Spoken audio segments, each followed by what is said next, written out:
Okay, so let's talk about overnight financing charges. Now, if you hold a position overnight, you're going to need to pay a financing fee. You're basically being charged to borrow the money that you need for that position value. Otherwise, if you didn't, you could have millions and millions of pounds worth of exposure. Just put that small margin up and you could grow your account by having that massive exposure. So you've got to pay some money to borrow that amount of money overnight. This is calculated as a percentage of the notional size of the position. So we talked about the notional earlier on, and that's about 2 to 3% per annum. They do it over the LIBOR rate and divided by 365 to get your day charge, and you'll charge every day. Normally about 10 o'clock at night they put the charge on.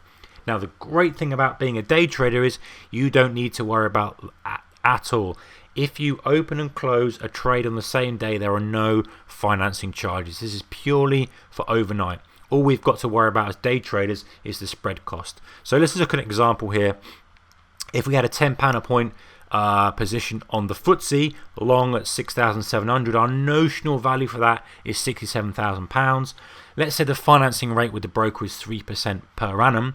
So the cost to hold the position overnight would be our notional, 67 grand, times 3%, divided by 365 to get our daily overnight charge, be £5.50. So it's not dramatic, but it needs to be taken into consideration if you're swing trading and holding over a longer period. Obviously that's going to add up on you. But again, reminder for day traders, we don't need to worry about this at all. In and out in a day, if you're flat at the end of the day, zero overnight financing charge.